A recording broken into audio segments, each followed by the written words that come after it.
A aula pública Opera Mundi de hoje discute os recentes acontecimentos no Oriente Médio.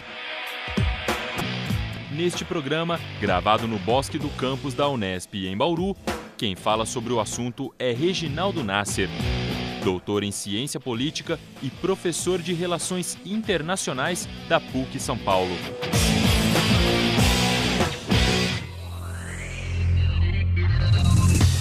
No dia 17 de dezembro de 2010, o tunisiano Mohamed Bouazizi morreu após atear fogo no próprio corpo.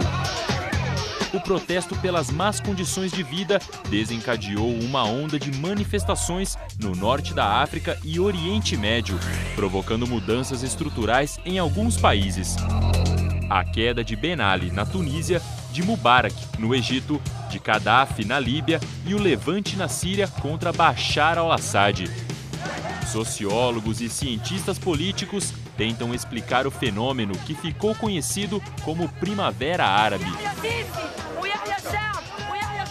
Sem um consenso, o ponto em comum é que há uma série de transformações econômicas, sociais e políticas inéditas naquela região e que afetam em cheio as relações internacionais. Mas quais os impactos desses movimentos na política internacional? O que está acontecendo de fato com o Oriente Médio?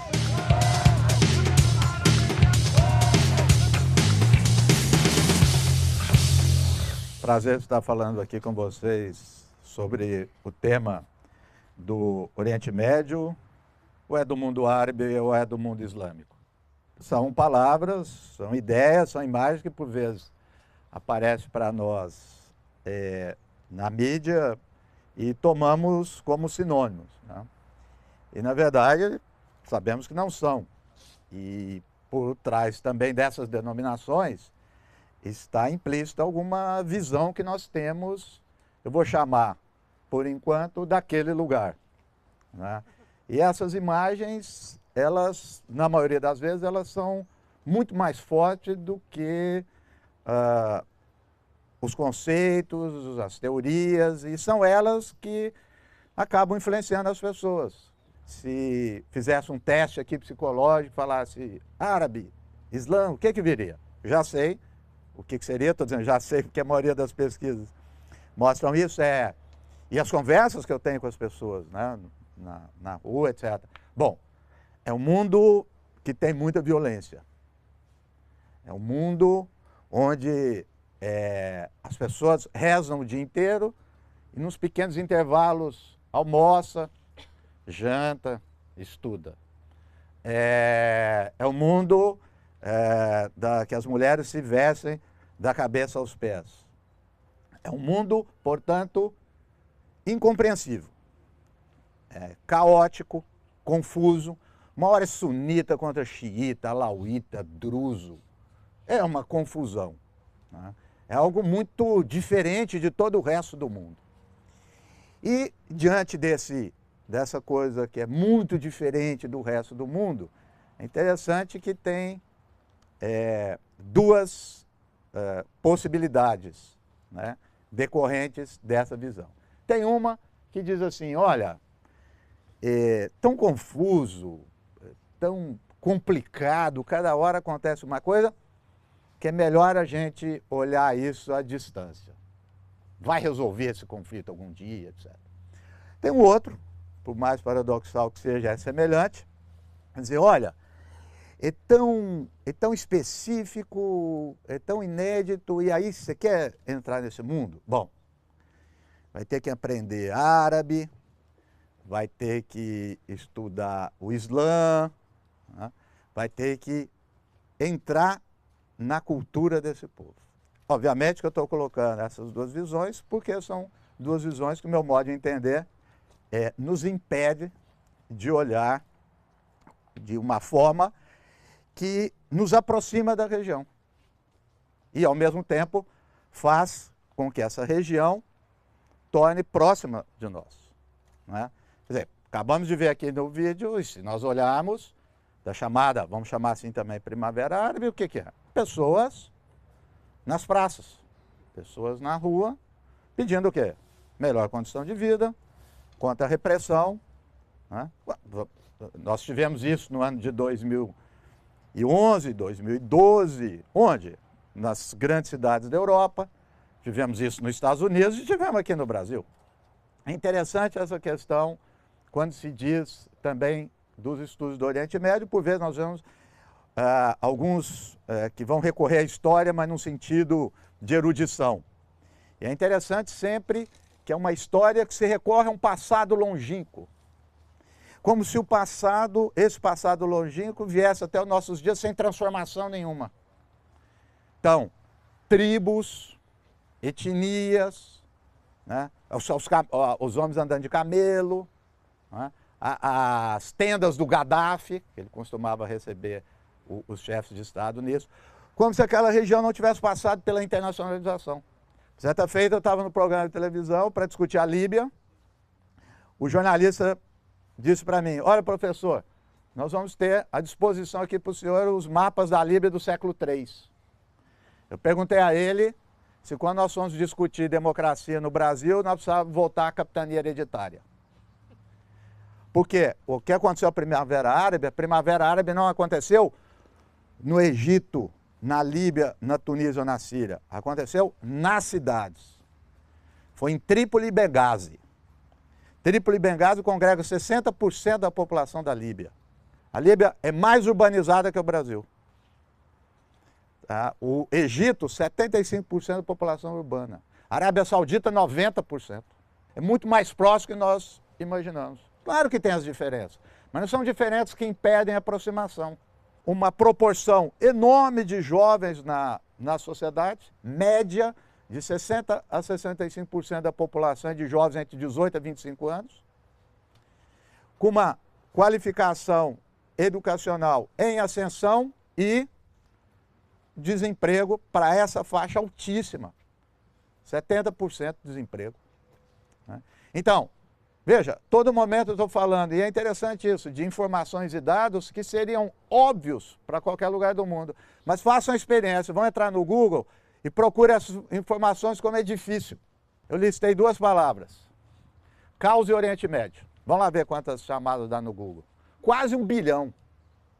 Põe desigualdade, é muito pouco. Põe repressão política, é muito pouco. Põe democracia, é muito pouco. Como se democracia, né, portanto, repressão, desigualdade sejam coisas exóticas para eles. E a Primavera Árabe veio justamente mostrar o contrário, seja lá qual for a consequência. Né? Quer dizer, foi-se para as ruas, em todas, praticamente quase todas as cidades do mundo árabe, pautar as questões que fazem parte do cotidiano das pessoas de lá e do cotidiano de vocês. É interessante que os problemas que nos excluem de pensar, portanto, né, que há uma questão mais ampla que faz parte da nossa história, da nossa vida, de povos colonizados. Quer dizer, tal como nós tivemos império aqui na América Latina, a formação do nosso povo, na África, no Oriente Médio. Portanto, o nível de comparação, né, e a possibilidade de comparação é muito maior. Ora, nesse momento, nós temos no Oriente Médio, no mundo árabe de forma geral, 3 dimensões que estão acontecendo em alguns lugares ao mesmo tempo. Nós temos povos contra regimes, regimes contra regimes e povos contra povos. Povos no sentido de parte da população. Mas eu posso pegar essas 3 dimensões e analisar também a América Latina, a África, a Europa, por que não? As denominações, as palavras que nós usamos, mais do que conceitos, elas são imagens. E cada vez mais nós precisamos ter muito cuidado no uso dessas imagens, porque elas têm muitas consequências para a nossa ação no cotidiano. A aula pública volta daqui a pouco. Reginaldo Nasser responde à questão da correspondente do site Opera Mundi em Israel.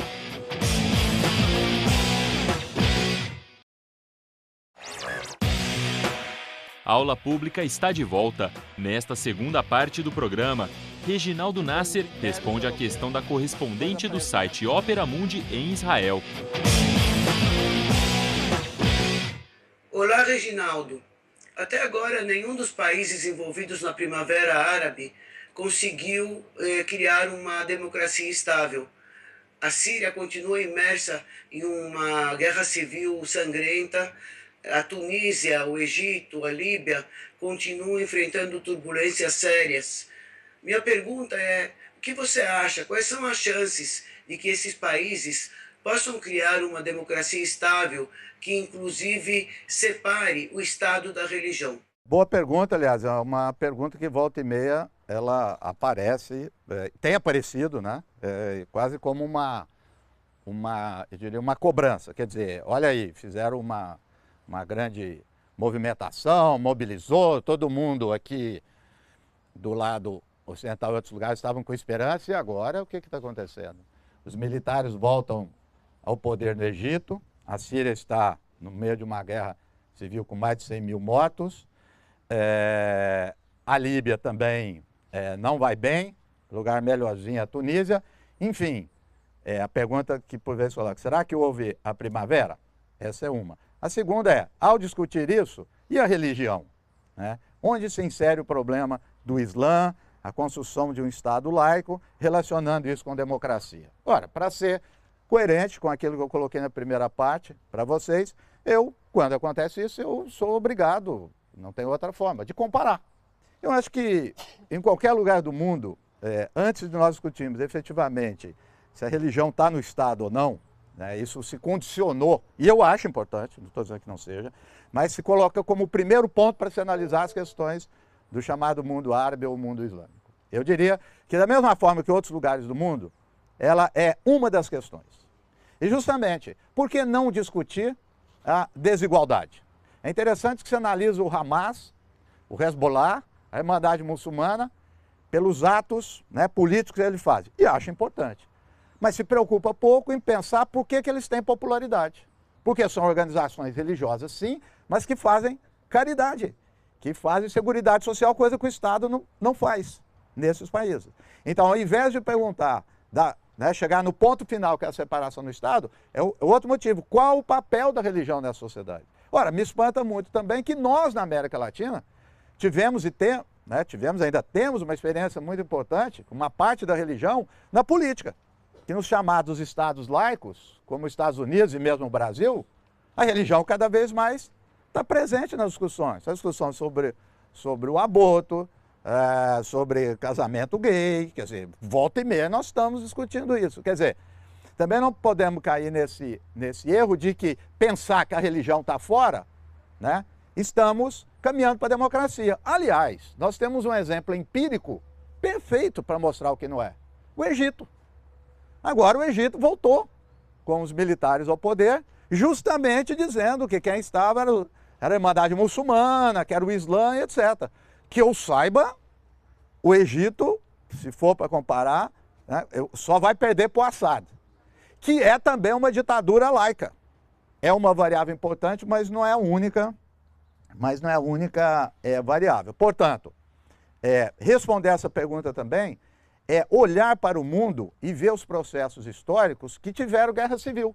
Outro dia eu respondi a um jornalista, eu falei, olha, não vamos ser...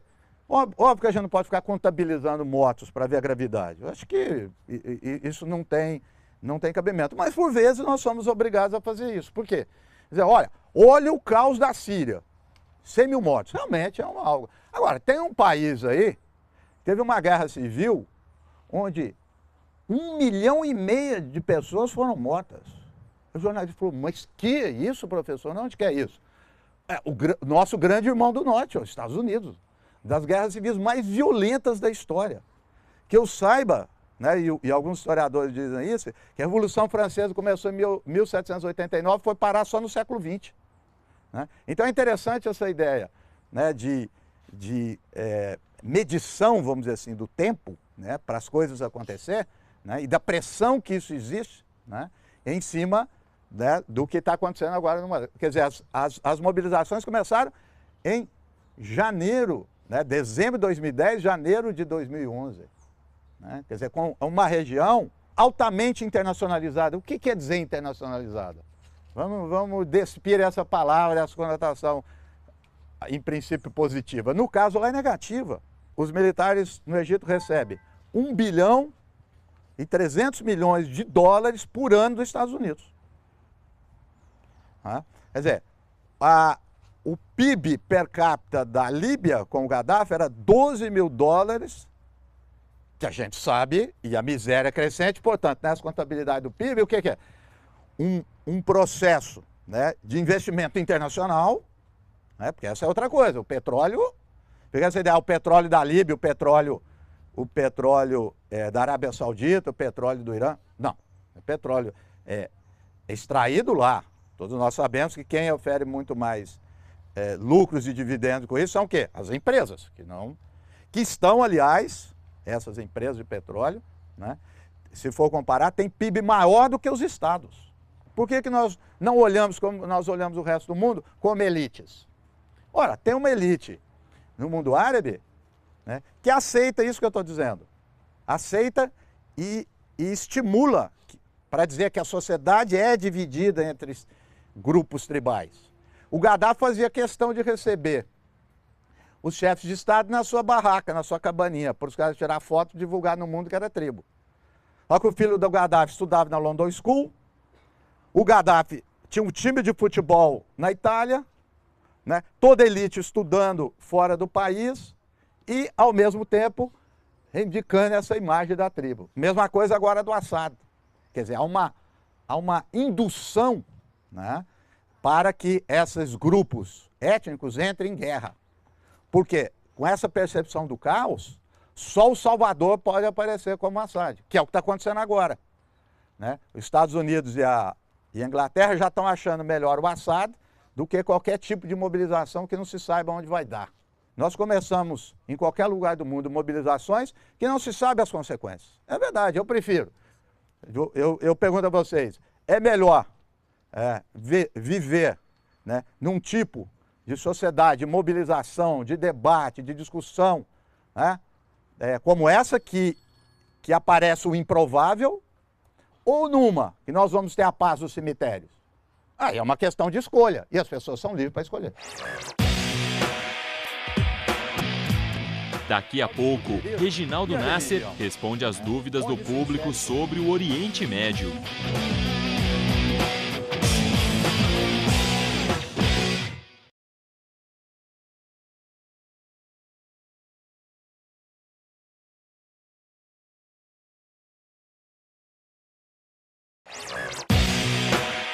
A Aula Pública Ópera Mundi está de volta. Nesta última parte do programa, Reginaldo Nasser responde às dúvidas do público presente no Bosque da Unesp em Bauru.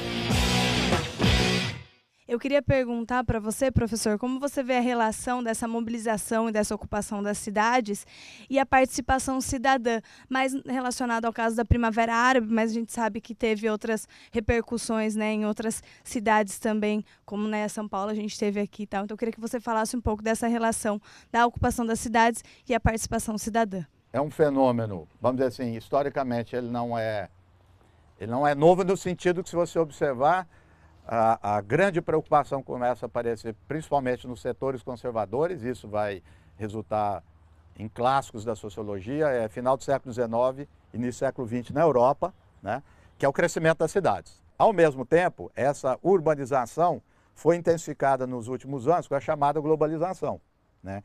Então, por que se torna semelhante? Se você pegar o seguinte, a mobilização de pessoas, né, mobilização de capital e mercadorias, a mobilização de recursos tecnológicos e outros que tiveram importância e continua tendo nesse tipo de ação da cidade, e de ideias, né? Eu me lembro em junho do ano passado, em São Paulo, apareceram algumas faixas assim, que estava tendo também na Turquia, Istambul, São Paulo é Istambul, e lá apareceu, Istambul é São Paulo, né? Então, assim, imediatamente as conexões se fazem. Por quê? Porque nós estamos convivendo com retirando o problema nacional, as cidades têm os mesmos problemas, né? Como eu disse, o Cairo tem 18 milhões de habitantes, né? Tem uma composição social semelhante de jovens. Tem os problemas de inserção no mercado de trabalho. Portanto, vamos dizer, a luta se conecta. Claro que no Egito, né? Não tinha o mesmo processo aqui, não vou dizer isso, que não tem processo, até então, processo eleitoral, né? A representação dos partidos. Mas isso é um elemento, então eu prefiro focar em elementos mais amplos de representatividade que isso começa a colocar. Inclusive, é interessante, a incômoda das pessoas, quando olhava para o Egito, quando olha para a Líbia, quando olha para a Síria, e não tem partidos. Eu, sinceramente, assim, em princípio, eu não vejo problema nisso. Uma premissa que já coloca um problema. Pode ser ou não. Então, está também nesse momento no mundo árabe um processo, não sei o que vai dar, de discussão desse tipo de representação. Todo mundo sabe que no Egito, quem mobilizou foram os grupos, vários grupos da sociedade civil, e não foram os militares nem a Irmandade Muçulmana. O que aconteceu depois? Os dois grupos organizados que começaram a gerir o poder. Então, essa é uma dificuldade, acho que de todo lugar, e que nós estamos tendo aqui. Os grupos que estão fazendo as mobilizações em junho agora, estão, a grande maioria, fora dos partidos. Nós assistimos isso.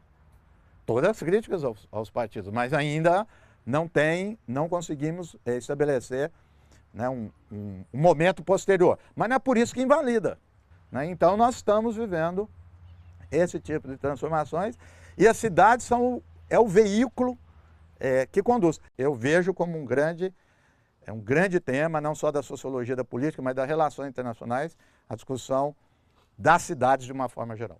Eu lembro que quando começou a discussão da Primavera Árabe, muito se falou que não existiam coletivos de discussão tanto por democracia, quanto feminismo, quanto violência, esse tipo de discussão que a gente está acostumado a ter aqui no Brasil e em outros países ocidentais. E em seguida eu vi que algumas análises diziam que, na realidade, o maior fruto, o maior benefício da Primavera Árabe era o início desses coletivos nesses países. Só que eu não sei se isso é uma visão um pouco ingênua e eu queria discutir um pouco sobre isso. Não é ingênuo de forma nenhuma. Na verdade, assim, não vamos. Duas posições. Não é que tudo estava estagnado e de repente veio a primavera. Aliás, o equívoco e as pessoas, mesmo os militantes, renegam esse termo, que a gente fica empreendendo, né? Porque você está olhando as áreas, de repente brota uma flor, nasce e tal, né? Não. Se você acompanha o Egito, estava um movimento de greves em fábricas já há um tempo. Então, ou seja, eram mobilizações que pipocavam. O que eu diria da primavera é que desagou isso. Aí pergunta assim, por quê? Creio que ninguém sabe, porque até hoje eu acho que ninguém sabe o que aconteceu na Revolução Francesa, nem a Revolução Russa. Né? Inclusive o exemplo da Revolução Russa, o Lenin estava dando aula na Suíça, bateram na porta dele e falou, está acontecendo revolução na Rússia. Ele pegou o trem e foi. Então assim, não podemos ficar presos nisso. Agora, portanto, isso estava pipocando. E veio a mostrar justamente o que você está falando. Quer dizer, pelo contrário, comprovou que rapidamente esses grupos apareceram. Você falou aqui que a urbanização é uma questão chave, né, nesse processo, que mostra que a globalização ela tem um papel também. Não faz parte desses processos onde as pessoas estão saindo das ruas, principalmente nas cidades, onde a desigualdade é mais forte, claro. Onde a urbanização, onde essa concentração de pessoas, como você disse, 18 milhões de pessoas, ou 20 milhões de pessoas aqui em São Paulo, onde gera exclusão e desigualdade. Não faz parte isso de um processo maior? Talvez com a questão das redes sociais nesse processo e da internet, pode ser uma mobilização mundial, no mesmo sentido, só que sem ter uma ligação muito clara ainda. Você acredita nisso? Eu sempre dou chance para conspiração, e a gente tem que testar. Então, e se for uma conspiração, olha que coisa, tem um grupo de gente que começa a insuflar as pessoas na Tunísia, e dá certo. Dá certo no sentido de mobilizar. Dá certo na Líbia, dá certo no Egito.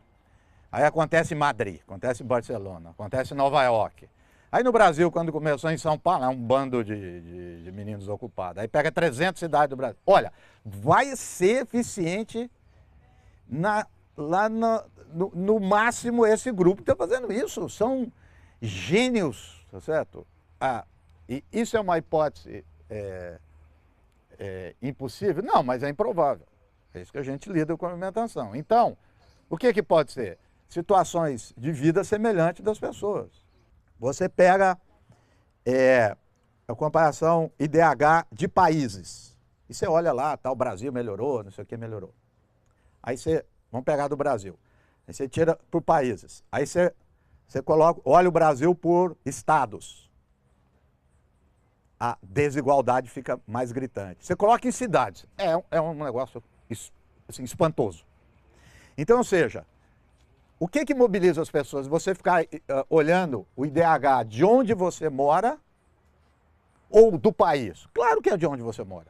É onde você trabalha, onde você vê as pessoas, onde você circula. Né? Isso aconteceu também quando houve a revolta de Londres. Inglaterra, não sei o quê. Londres é uma desigualdade imensa.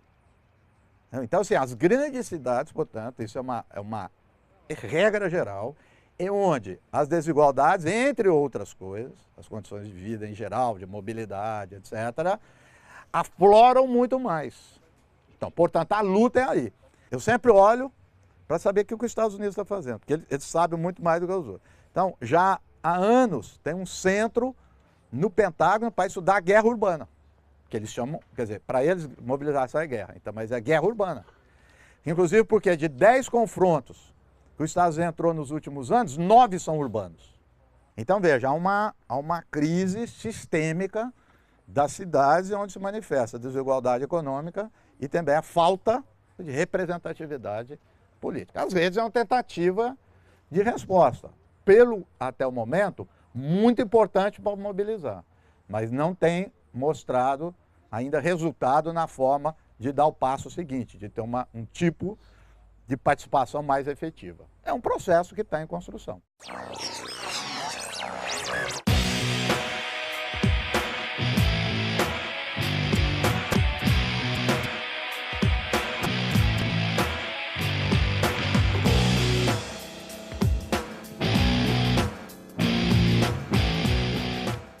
Para mim, o tema da Primavera Árabe, do Oriente Médio, é um tema muito atual, porque mostra os processos que tem a nossa sociedade agora, os problemas da desigualdade acarretados pela globalização e que mostra que a gente está todo mundo no mesmo barco.